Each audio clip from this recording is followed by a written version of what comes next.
looked to me like the goalkeeper made contact. Just couldn't stop himself from making contact to Talles Magno, but was it enough? Now we're being told that there is a check for a potential offside before the penalty.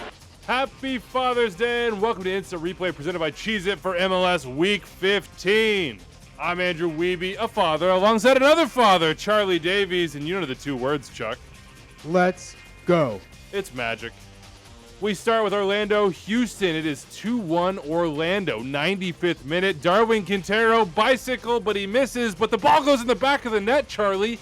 No goal. The AR flags for offside, and this one does not stand. But when I rewind it, when I watch it back, I could swear that he looks in line with the final defender. What do you think?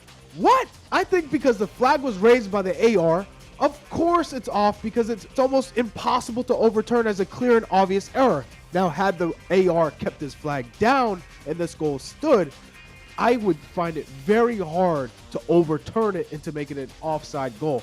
So I think because the flag was raised, you have to stick with the call on the field. But do you think he was offside, Charlie? The AR is in perfect position on this play. I don't begrudge that. I just don't think that Darwin Quintero is offside from what I see. When it's this close, of course I don't think it was off. I was a goal scorer, Wiebe. Let the man play. Boy, sure would love to see that flag stay down and see this go on. If it stays down, I think this goal stands because it's definitely not clear and obvious offside, but we stick with the AR's call on this play. Dynamo have to be frustrated. All right, good call by Rosendo Mendoza and his staff on this 46-minute VAR overturn on a handball penalty. Charlie, we can all see on replay that this handball does not occur in the box, right? It's clear and obvious that it was outside of the box. So the referee crew did a good job to overturn the call on the field. We'll be back to this game for you, Ulfarsson. Don't you worry about that. A lot of flops coming on this instant replay, but we're going to go out to LA Portland now. 93rd minute, a foul wipes out the Galaxy's game-winning goal. Joe Dickerson and staff doing a bang-up job on this one, Charlie. You can't shove a man in the back, then score the header. Especially when the hands are caught extending away from the body and the player goes down. Sure, it might have been light, but this is a foul all day, every day. Well done to the refereeing crew on this one, Charlie. Let's now get into our parade of flops, and we start with Samuel Grandsir. 58th minute, LA Portland. He's motoring through the box until he's not motoring. Those legs pulled up, man. Yeah, that's a flop. Flop one. Check. And we're back for you, Thor. Here's Ulfarsson with what we described in the rundown as a, quote, hilarious dive. I mean, the ball gets away from him. He tries the cut and then goes down and like flops down before the tackle even meets his legs. Really poor execution. In the age of video review, you're just never going to get away with something like this. How about William Yarbrough and Talles Magno? Is there a dive here? What do you think on this one? This might actually be a penalty, but watch the right leg of Magno. He's already dragging that thing before contact ever occurs. This is what I would call embellishment. Yes, there was contact, but it was embellished. Do you have to kiss your fingers as you say that? You know, like a little bit of a little Italian chef action on that one, maybe. Mwah. How about this one?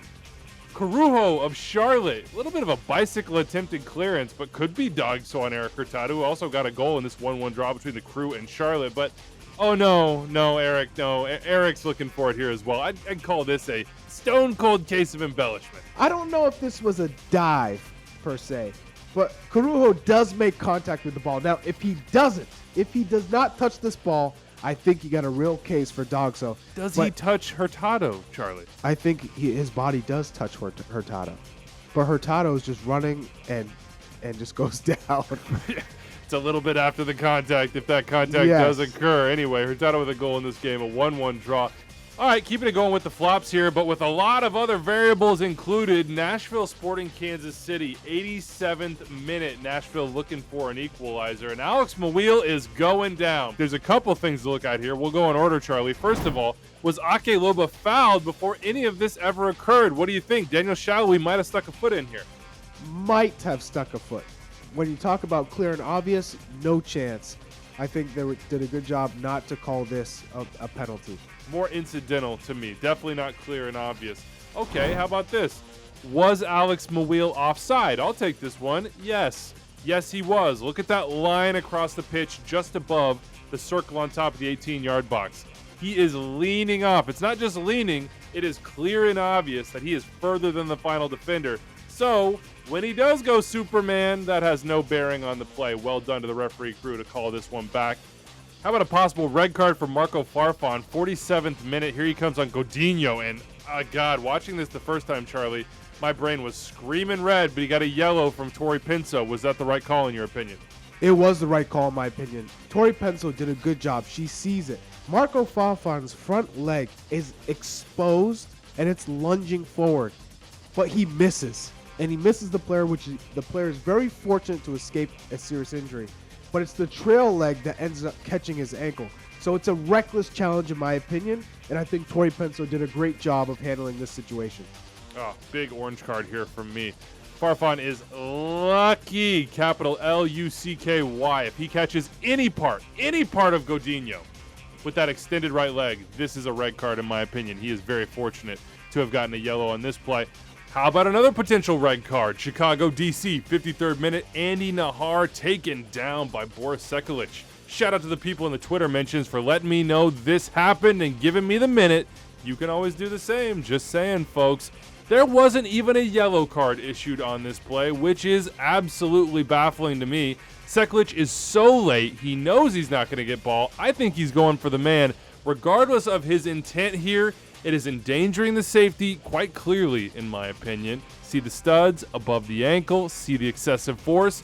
Yeah, I'm counting all that, and what it adds up to, in my opinion, is a serious foul play red card. I think he should have been sent off.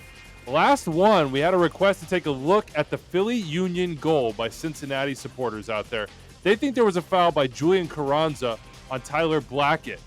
Watch this back, Charlie. Do you think there's a foul here? Is it clear and obvious if there is? There could be a foul. Could.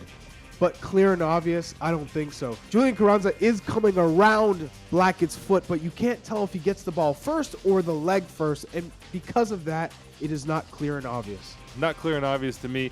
Goal stands, 1-1 draw for those two teams. Philly in Pennsylvania and Philly in Ohio. That's it from us. If you see something, say something. For Charlie Davies, I'm Andrew Wiebe as always. Shout out to our producer, about to get hitched, Rich Hernandez, and our editor, Phil Lavanco. We'll see you next time. Wedding bells. Ole!